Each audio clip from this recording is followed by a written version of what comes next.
Dear brothers, today we are going to talk about the prophecies of Blessed Francisco Palau, who is an exemplary priest who lived in Spain during the 19th century. We regard him as a great patron because this Carmelite priest played a crucial role in defense of the doctrine of the Catholic Church and the values of the Holy Religion against the revolutions that were taking place in that country and all over Europe. In fact, when he was only 23 years old, he was forced to leave his convent that was set on fire by the revolutionary troops. And so, throughout his life, he lived amidst prisons, exiles, and great calamities. So, let's pay attention to the message that Blessed Francisco Palau has for us today, because his revelations are extremely current and they can help us understand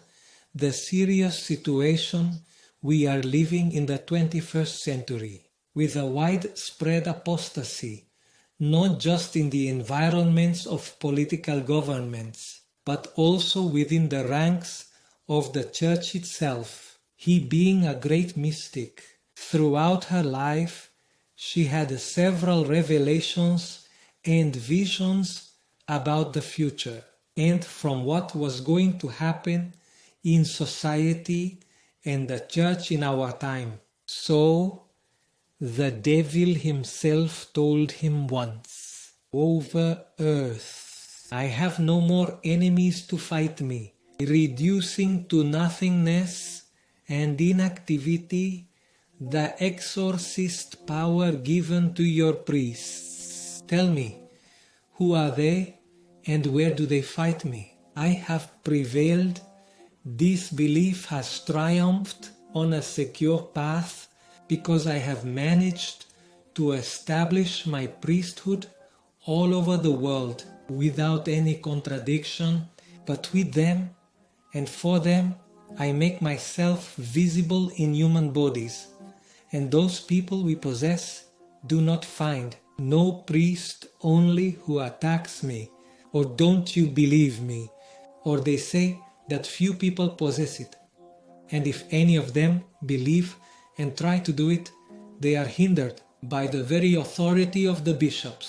And on the other hand, I, taking advantage from the of, doctors, I established as a principle of medicine. What such people? They are always crazy, and their nervous diseases incurable.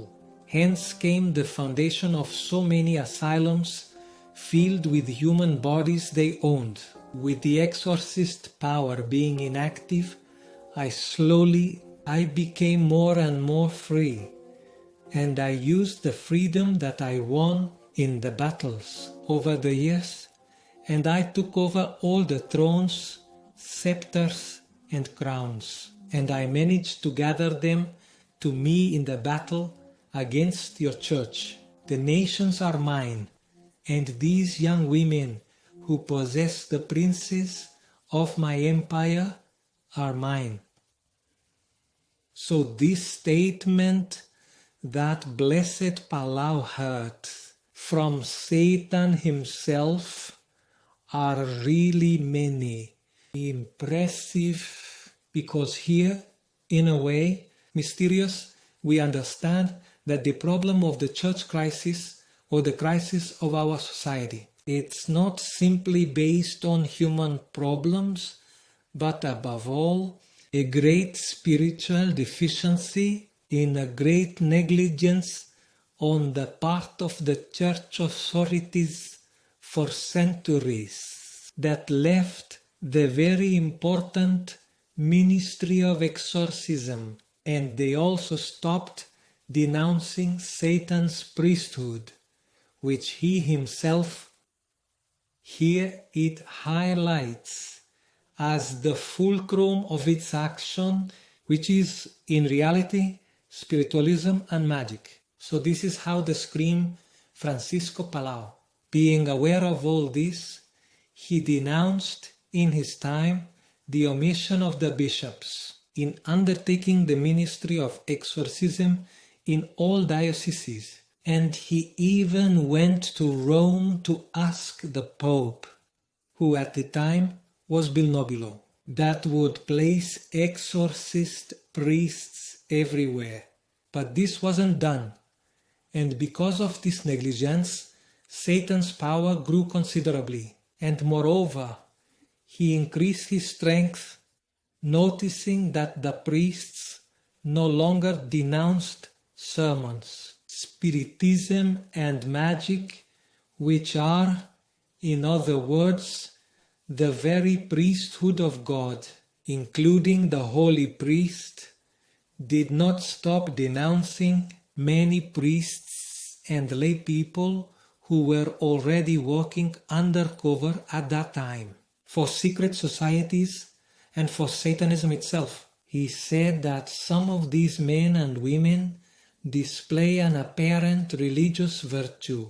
They confess, attend Mass, and take communion often. But what about rings?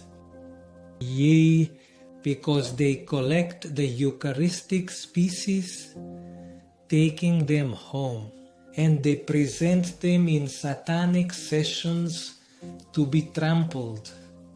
He also said that there are false priests and false doctors. There are now more than ever malevolent wizards that has invisible armies that kill, poison, corrupt. They corrupt, seduce and pervert. Now, was all this already a reality? Certainly to a lesser extent, but it was already happening at that time. That is, more than 150 years ago. Here we also see what the connection between religious freedom and spiritual freedom is, and the pagan authorities who are at the service of the devil.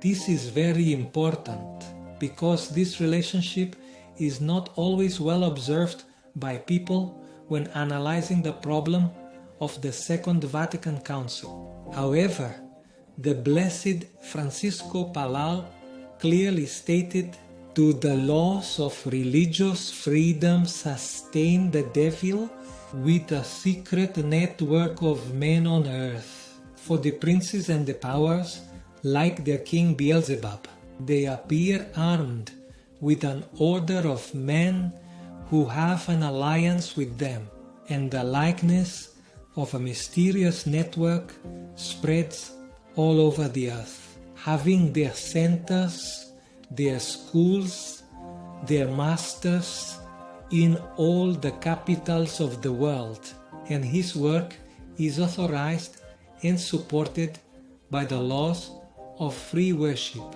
and by pagan authorities who present themselves as Catholics And me, declared enemies of Cartoon." asleep is.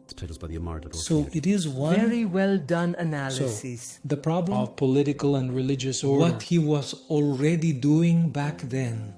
However, in the year of 1864, he heard Christ. GGC, "I will reveal a secret to you."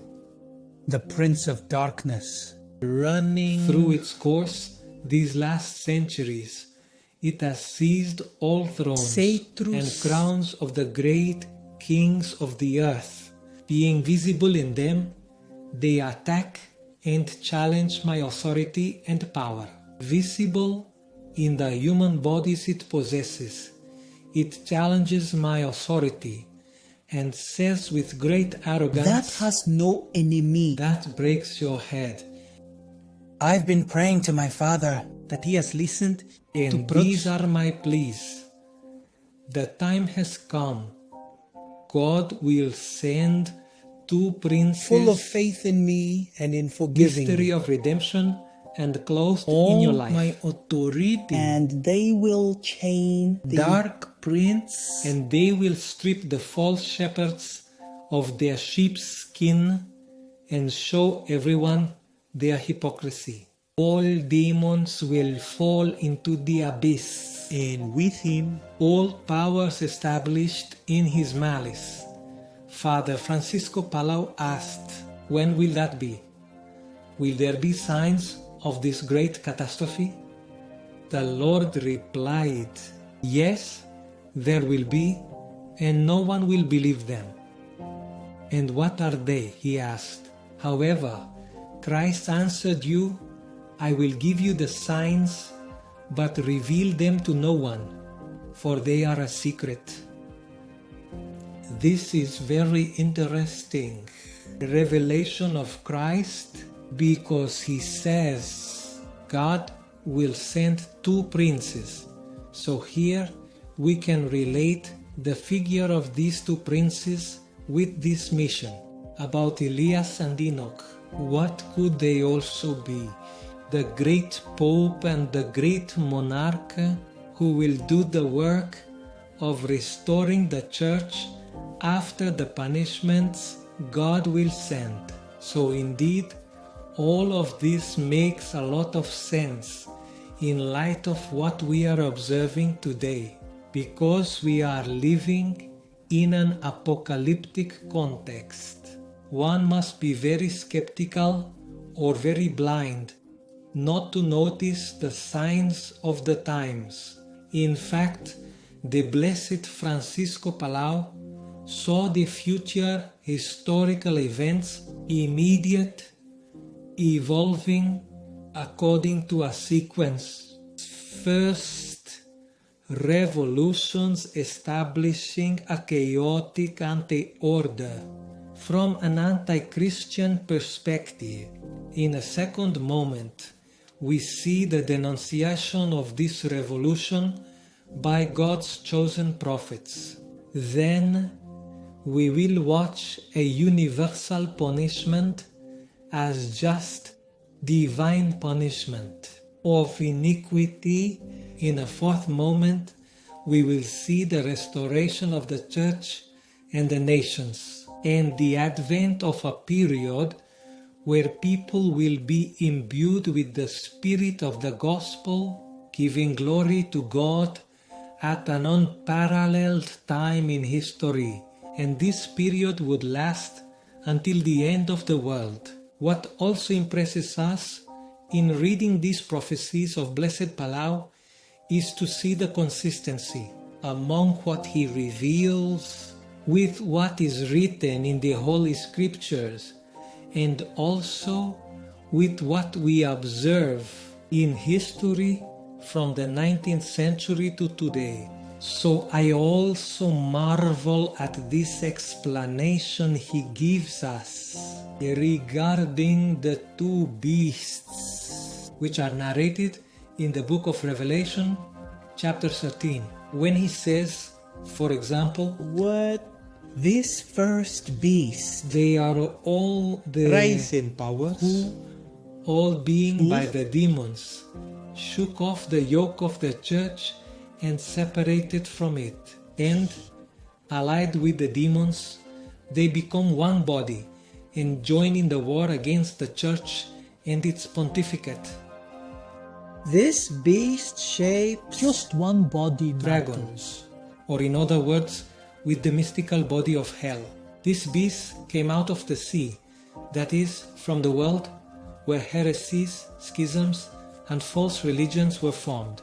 And with the help of the world's most passions, there it was born, there it grew, there it strengthened, and there it came to dominate, as you see, all kingdoms, peoples, and nations. So we can say that this first beast represents world political power, and this world power began to organize exactly when these kings and these nations were seduced by the demons and adopted heresies, schisms, and false religions, separating from the Catholic Church.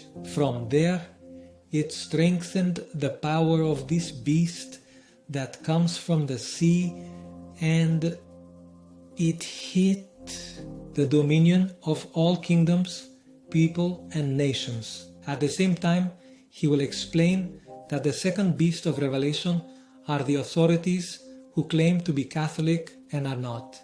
In other words, that do not profess the True faith. Catholic faith. but they present themselves as Catholics. That's why this beast had 2 horns like a lamb, but spoke like A dragon. So they, gathered together with the peoples who govern, speak like demons against Christ and his church, and they form a league with everyone else in the war against God. To these powers represented in his horns joins all the mass of false Catholics, who in reality neither has faith nor true charity, and these are the ones who, mingled among the righteous, wage a terrible war on them, which is even more cruel, as dressed as lambs, they even enter the sanctuary of God, filling him with abominations. And this is the body of this beast that fights at the front. Inside? How much does the first fight? On the outside. And indeed he continues and So much explains so to us that Lucifer himself, who seduced a third of the angels in heaven, took hold of the hearts of a series of key men on earth, and once again raised the flag of revolt. And this new one was not useful. In other words, that scream of Lucifer, "I will not serve this," is in Jeremiah 2:20. It's the great cause of the world crisis. And what is the revolution? It's today on earth, just like what happened in heaven when God created the angels and they rebelled. Satan seduced all the kings and governments of the earth, and with the flag flying, directs his armies in the war against God. Satan is the father of revolution. This is the work of Satan. It burns in the sky and has been perpetuating among men from generation to generation. Now, for the first time after 6,000 years of creation, he dares to proclaim before heaven and earth his true and satanic name, revolution.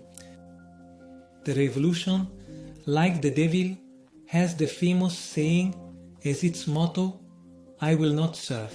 Satanic in its essence, it aspires to overthrow all legitimate authorities, and their ultimate goal is total destruction Of the kingdom of Jesus Christ on earth. due to the corruption of customs.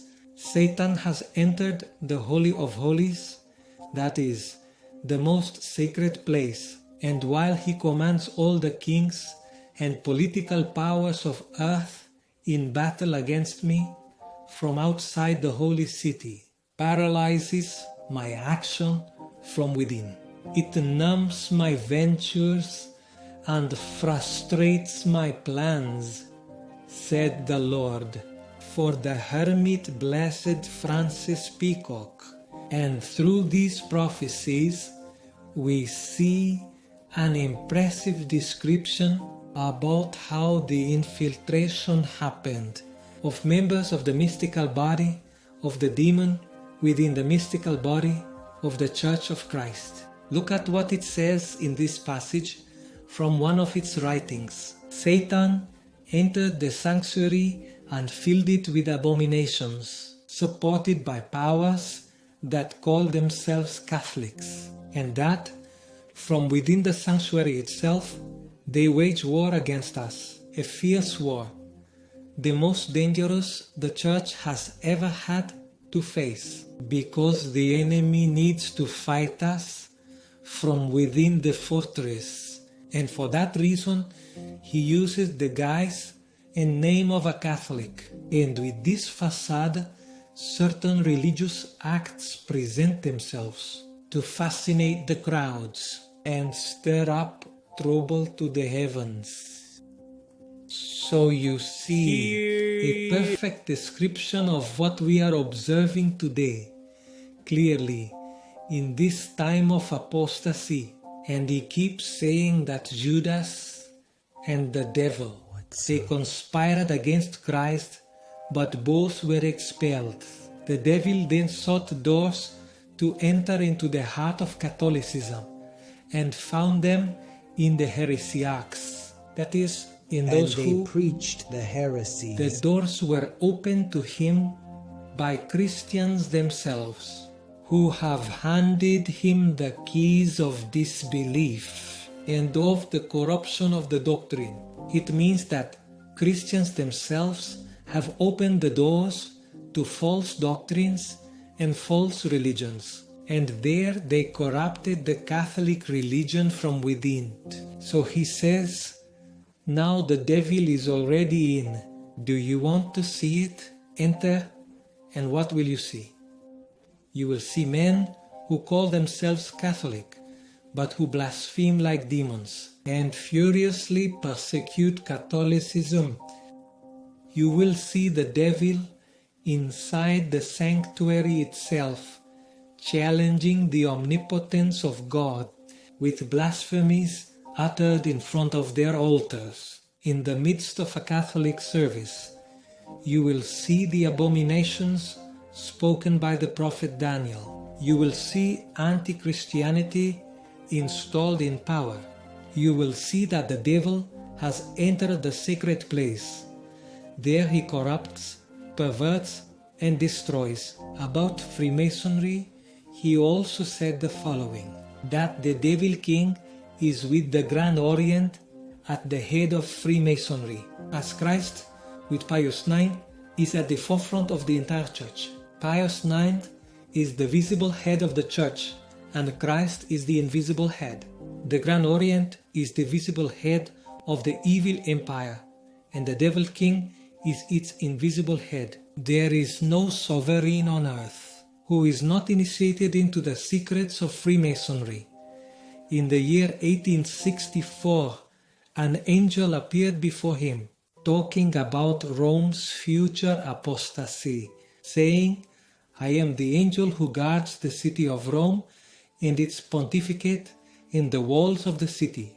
I guard the papal throne of Rome and the walls of this city against the demons and the revolution that surrounds it. I come to you to instruct you. I am going to leave Rome. I will raise the pontifical throne from it, and the city will be given to the power of the demons and the revolution. Rome will no longer be the center of Jesus' religion, will degrade its priests and religious, and will once again constitute itself enemy of Christ and his church. The throne of the supreme pontificate will not return to her, for it will be transferred elsewhere. Unable to believe what he was telling me, he added, Rome will be severely punished, and the day is very near, a day of mourning and grief, of blood and fire. And so that you see how just the celestial revenges are, come and climb on top of this mountain, and from there you will see the abominations introduced in the holy place, predicted by Daniel the prophet. Full of dread and astonishment, my hair standing on end and my flesh trembling, I climbed this mountain. And he told me, look and observe well what is in the sanctuary. Observe, be quiet, and keep the secret. The mystery of iniquity is already consummated. I will punish the guilty, and the blood of the righteous will appease the wrath of God. So, when we read this, we were really impressed, and we were wondering what this angel showed to Father Palau at that time. What did he see inside the sanctuary? Probably in the crypt of St. Peter's Basilica.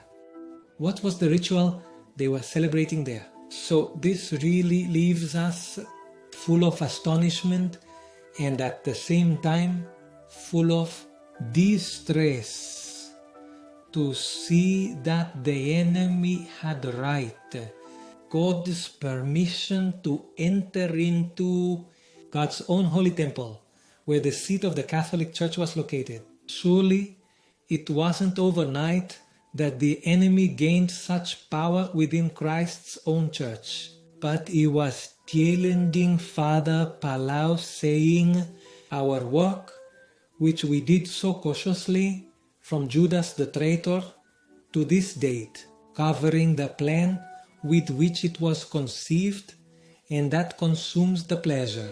We see it completed in the apostasy of all nations. And here I see a relationship with another passage in which an angel spoke to Father Palau. Listen, let the devil and the wicked complete the mystery of iniquity that he started inside the sanctuary with traitor Judas.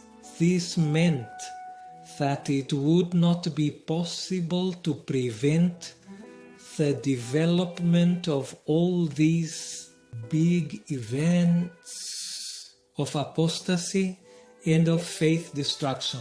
But with God's permission, the devil would have to carry out his work to the end so that he could be completely free afterward. Start the available list. And the church could again triumph to victoriaos. He also predicted the restoration of the church, saying that the true restoration will consist in conversion to God of all nations and their kings. The restorer will be Elias, the promised one. Under this man's leadership, the entire globe will battle against the foolish. The chosen will follow this restorer, while the other Catholics will apostatize, Separating from each other will be careless. and being persecuted, despised. Pray for Catholics whose names Amen. are not written in the book of life. Modern society will collapse. It will merge, dissolve and perish. Christ, who was expelled from the modern state, will emerge like a lion from the pit, for you have Paint it wherever you and the want. power of his arm, and he will annihilate. all powerful of the powerful. The world will be redeemed a second time, because Satan, who is its true tyrant, by the nations under his cruel and despotic rule. On the day when again Once the tyrant is imprisoned and thrown into the abyss, the liberation of nations will be proclaimed by the archangel's voice with the trumpet of God. On that day, the voice of the prophets will open the earth, and hell will swallow up the apostles of lies in full view of the people. On that day, the prophets sent by God for the redemption of nations will reject man's brute force with divine force. The promised restorer will come to the already dissolute and completely anarchic society, armed not with steel, but with faith and spiritual strength. A restorer with the mission of Moses, December, to restore everything. That is, restoring all things to the head of an order of apostles that providence has prepared. For the last hour, he will restore ecclesiastical things in their proper order with a powerful hand. The Church will banish false anti-Christian politicians and clerics from its bosom. These phalanxes of writers and doctors who in the name of Christ seduce the people and will cleanse the temple of God from the abominations fans with which for the bad whites polluted. Catholics. He also said that a secular state does not fit in the city of God. He stated that freedom of worship, it's the paganism of the new Roman Caesars established all over the world. And he exhorted us to seek the faith of our forefathers unto death. In the face of the revolution that persecutes us, let's follow the example and courage of Blessed Francisco Palau, who throughout his life demonstrated total fidelity to Christ and his Church. Doesn't it deviate at all from the Catholic doctrine? And persevering with courage in the fight against the powers of hell that threaten to destroy the work of God. May the Lord keep us. That's it. Thanks. See you next time. Bye.